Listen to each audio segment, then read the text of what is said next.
Thank you, Dr. Blackwell. And let me say Hotep Baragani to my Africana Studies colleagues and contemporaries.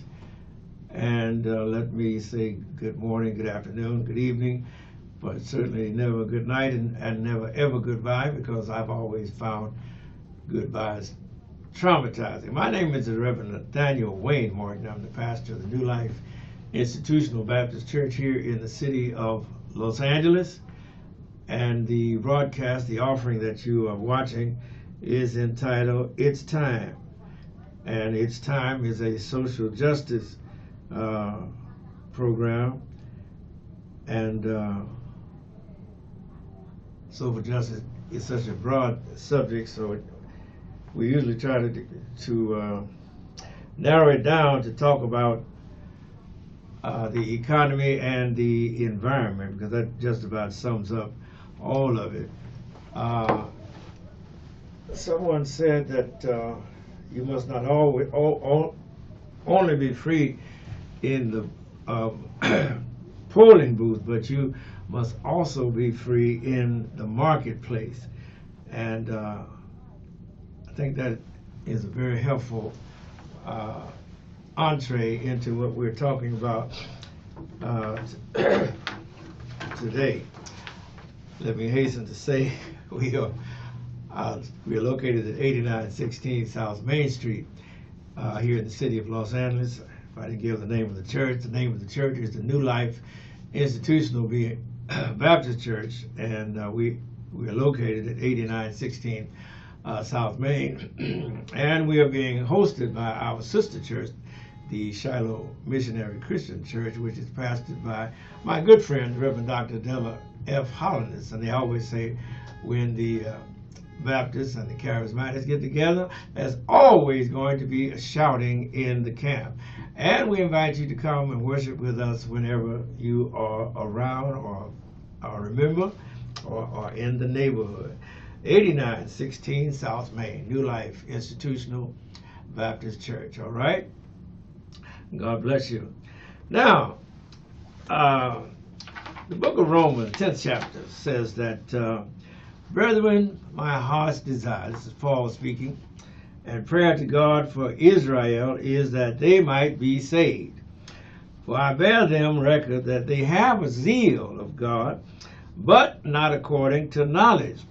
For they, being ignorant of God's righteousness, and going about to establish their own righteousness, have not submitted themselves unto the righteousness of God. Now, someone's going to say, I'm picking on Israel. The Bible picks on Israel. They were God's chosen people. The person who wrote this letter, the Apostle Paul, called himself a Hebrew of the Hebrews, and an 8th-day man. I mean, he was circumcised on the 8th day of his birth, after his birth by his parents, of course. And he as touching righteousness, he called himself blameless, perfect, because he followed the law, and he did all of the things, instructions that the Talmud required, and he considered himself a perfect individual in that regard. But yet he says he met Jesus on the Damascus Road when he was going to persecute the church, the Christians, for worshiping Jesus. And Jesus stopped him on the road and asked him, Saul at that time, Saul, why persecutest thou me? And here we are years later in his ministry. He had never been to Rome. He wouldn't get to Rome until he came there as a prisoner. But he sent this book, the epistle, the letter to the Roman church, in the folds of a woman's dress, Phoebe by name, and she took the letter to the Roman from Paul to the saints in Rome. He said, "Brethren, my heart's desire, prayer to God for Israel is that they what? Might be saved." So if they were not saved, that means they were what? Lost. That they might be saved. The Jew is lost if you don't, or if she doesn't follow or acknowledge the obvious, Jesus as the Savior. Jesus said, "I am the way, the truth, and the life. No man cometh unto the Father but by me." That was said way back there then, and it is just as relevant today. And so just because you call yourself a church person or a Jew, as the case may be, doesn't make you saved in the eyes of God. And I think we need to talk about that in the light of the events that are happening and swirling all around and about us. Because unless you got your head in the sand, you know there is a war going on.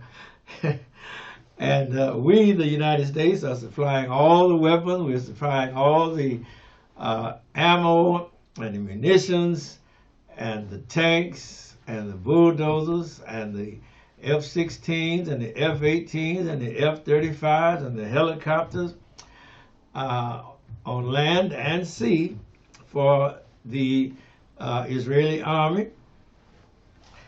But yet, there is no, these days, there is no path forward. Another scripture says, "How can two walk together except they agree?" Case in point, this week, none other personality than the Prime Minister of Israel, the Benjamin Netanyahu, says he rejects the two-state solution and opposes Biden and the U.S. Listen to Benjamin Netanyahu. "I told this truth to our friends, the Americans, and I also blocked to impose a reality that would harm Israel's security. The Prime Minister needs to be able to secure the land of Israel, and and the Prime Minister needs to be able to say no, even to our best friend." That's a better reading of that line. In other words, Netanyahu says he's told America and Biden no. In his comments, Mr. Netanyahu vowed not to compromise on Israel's goal of total victory over Hamas and urged the public to be prepared for long months of fighting. And the State Department spokesman, Mr. Matthew Miller, says there is no way to rebuild Gaza, provide lasting security, or govern the territory without establishing a Palestinian state. Now remember, this two-state solution has been dangled for 50 years. In my lifetime, there was always going to be a two-state solution. And at some point in my listening, I began to be skeptical that would ever be a two-state solution. And here it is in proof. Of course, it's not the first time that Netanyahu has said that. He's been saying that for a number of years. As a matter of fact, he has said to his people that he's the only one that stands between them and a two-state solution. So if they don't want a two-state solution, they need to stick with Netanyahu. Now, it says that the United States has made this position clear to top Israeli officials in direct conversations and now a public conversation as well. Let me reiterate that statement that Mr. Matthew Miller made. There is no way to rebuild Gaza, provide lasting security, or govern the territory without establishing a Palestinian state. That means a two-state solution. And he goes on to say, this position, talking about the United States position, has been made clear to top Israeli officials in direct conversations and now a public conversation as well. So it begs the question, has the Netanyahu government in private been telling Mr. Blinken and Mr. Austin that they don't want no two-state solution, and that these erstwhile personalities have not conveyed that to the President of the United States? Or is it that the Netanyahu has conveyed that to the President of the United States? And Mr. Biden has failed to communicate that little faux pas to the American people. Remember, all of the munitions and the majority of the bombs, the 2,000-pound bombs and all of that Israel is dropping and on Gaza hospitals, those bombs are made here in the United States. They are on our planes. There are no Israeli planes. They are U.S. planes. There are no Israeli bombs. Those are U.S. bombs manufactured here in the good old U.S. of A. If they don't make them by General Dynamics, they make them by Boeing. If they don't make them by Boeing, they are made by Raytheon, or what the company used to be called Hughes. All of the munitions manufacturers and defense contractors are making big bucks. Their bottom line has gone way through the roof. They're just in paroxysms of joy over the fact that they are selling so many munitions of war, not only to the Jews in Israel, but also to the Jews in Ukraine. However, the Ukrainian war is going to hit pause because of the very fact that this Israeli war has started, and the United States is turning its attention is pivoting rather toward Israel and away from the Ukraine, although those are Jews also. You got two sets of Jews. You got Jews down there in Ukraine who say they are fighting Russia, and then you got the Jews in Israel. I don't know who they're fighting, but this war, this jocund militaristic march has grown in its intensity and has grown exponentially.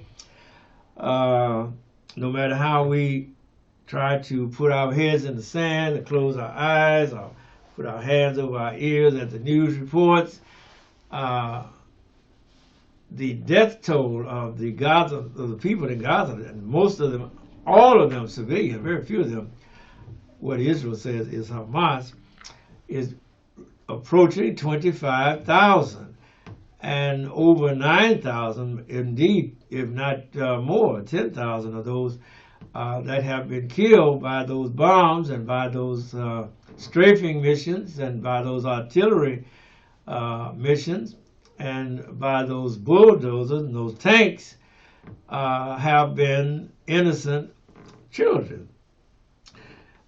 Keep in mind that the Israelis have killed some of the hostages. They finally admitted that they killed 3 hostages that had stripped down to their waist, so you see they didn't have any gun. They were waving a white flag, and they were speaking Hebrew, but the Israelis killed them anyway. So, you know, there's been a lot of room for incriminations and recriminations in this affair. Reminds me of what the late Dr. John Henry Clark said, that sometimes there are no good guys. And it's beginning to appear that in Israel, at least in Israel, there are no good guys. got a zeal, yeah, but they're ignorant. They're ignorant of God's righteousness, and they're going about to establishing their own righteousness. And Israel was presented its case, and because it was brought before the International Court of Justice by South Africa, and you need to remember that Israel supported the South African apartheid state. They did not support Nelson Mandela as a national policy. Even though they were playing both sides, they were actually arming the white South Africans against the black South Africans to the extent that they were secretly building a nuclear weapons facility for the white South Africans to use against the black South Africans, and you can see where that was going. But Israel and the United States supported apartheid because it was very lucrative for Israel because they could sell arms to both sides in that fight. Like I said, sometimes there are no good guys. And of course, you know, Ronald Reagan and all of the two presidents before him supported South African apartheid, which is what the Israelis learned from. They learned from the Germans, and they learned from the South Africans how to do these Bantustans, and that's even though they put the Palestinians in Gaza in, I think, around 2004, and they had elections in 2006, one of the most watched elections, monitored elections. Even Jimmy Carter was over there then, and they thought that the people were going to vote for the PLO, but instead the people voted for Hamas.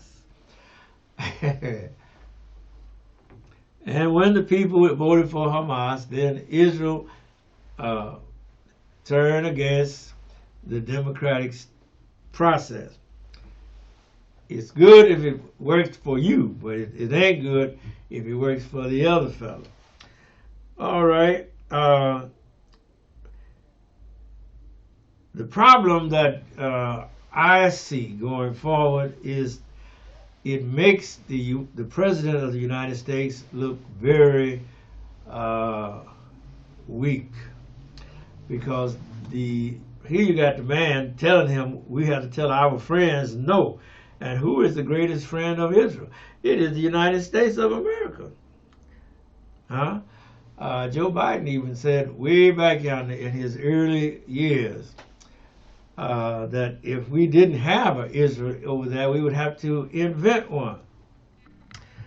All right, and of course, what makes Joe Biden look weak is that he's been taking money from AIPAC, even before there was an AIPAC, way back yonder in 91 and 92. They found, you know, if you give a speech nowadays, somebody's going to record it and it's going to get up on YouTube. And so they found him upholding the Iranians and decrying and despising the people of Palestine. So the United States has never been an honest broker. How you going to be an honest broker and you only supplying arms to one side, but you're not supplying arms to the other side? And so you're not an honest broker. You're not neutral. You're not objective because you got your money on one side. And it's about time that we began to realize that this thing is not going to look well in November for Joe Biden, because the young people are not going to come out and vote for him in the numbers that he needs in order for him to get a second term. And so who is the alternative? Well, the alternative just won the Iowa caucus this week. And even though he has 91 indictments against him, Donald Trump could still become the president of the United States in November because of the weakness of the Biden administration.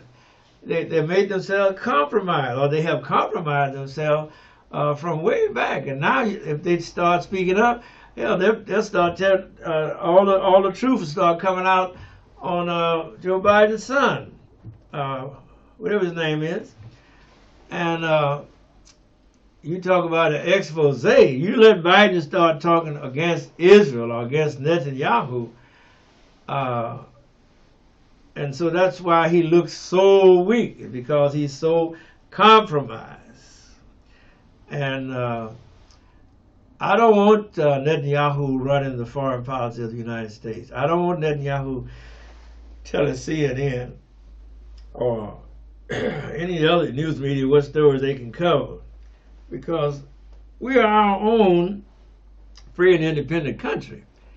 And we should not be beholden to a little nation like Israel, simply because the leader of the free will in this case, Joe Biden, has taken more money from the Israeli lobby and from the AIPAC, American Israeli Political Action Committee, than any other politician. You see, and that is what his Joe Biden's dilemma is now. We as black people, we know that what Israel is doing to the Palestinians is wrong. They've been occupying that Gaza Strip ever since they put the Palestinians in there. You can't say you're not occupying if you control the internet, you control the electricity, you control the water, and you are occupying. And that is what Israel is. They don't want you to acknowledge them or cause them to acknowledge that that is what they are. But that is exactly what they are. That October 7th is a result of what was happening since 1948. And then again in 1956, and then in 1967.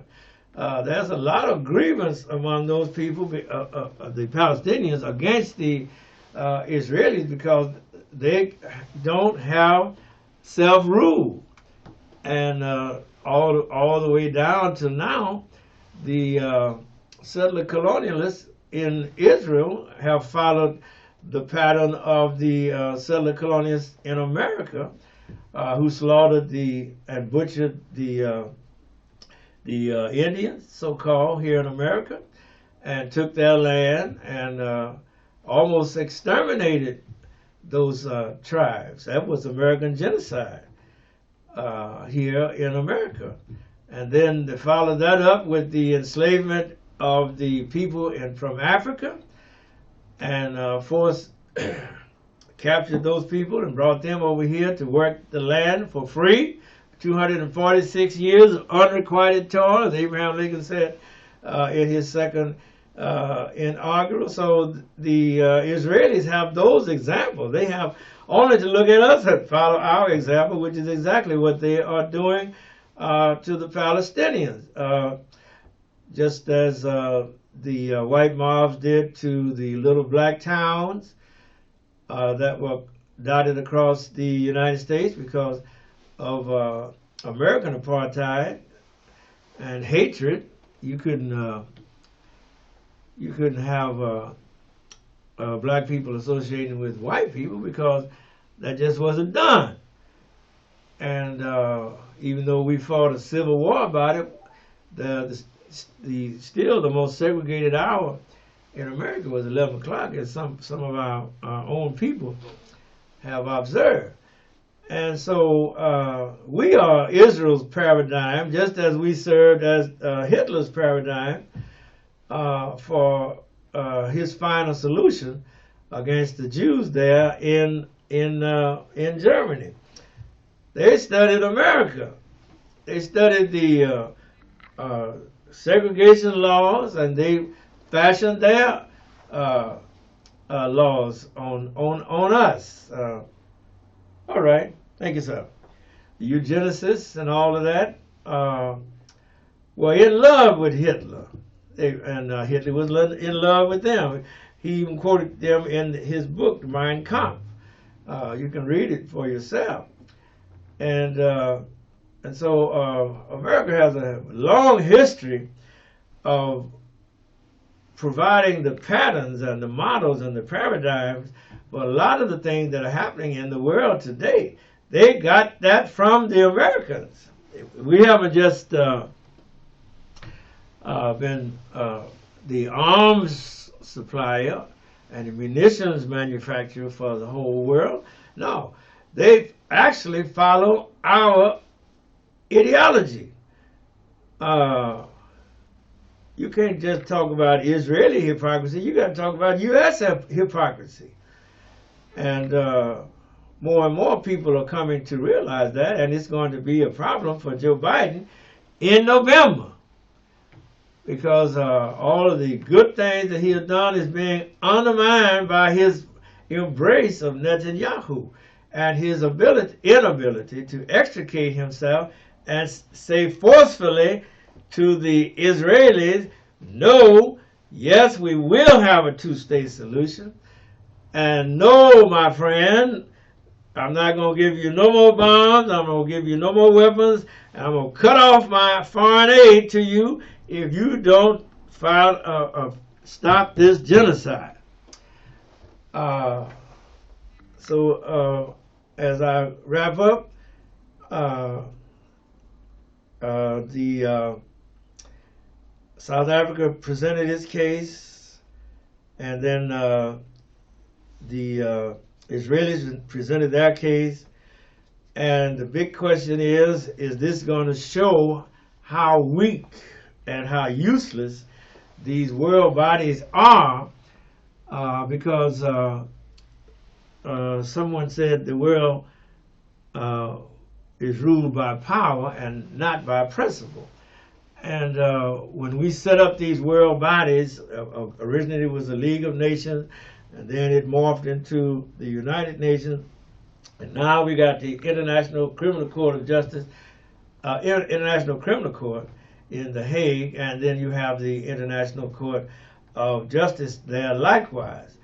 And you remember that George Bush said during the heyday of the Iraq War, said if they try to take us to The Hague, we will invade The Hague and arrest those people and get our soldiers and our military personnel out of there. So it begs the question, what is the utility of these world bodies if no one pays attention to them? As we wrap up for today, keep your eyes on the airline situation. I don't know how many of you remember TWA and Pan Am. We couldn't afford the tickets on Pan Am, but so many of our parents and grandparents were able to raise their children because they worked for Pan Am and TWA and Eastern Airlines. You know, I remember when Southwest was Pacific Southwest Airlines. Anyway, the Department of Justice was successful in blocking the merger of JetBlue and Spirit Airlines.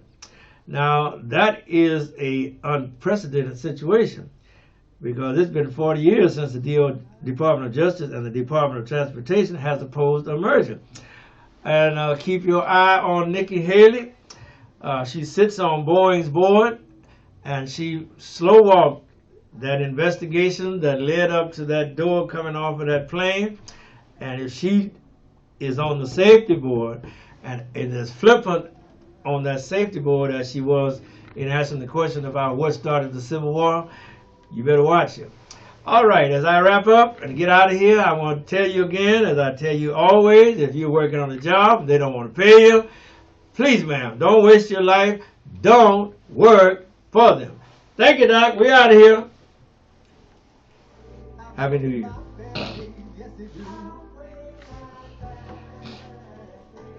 I just say thank you, Lord.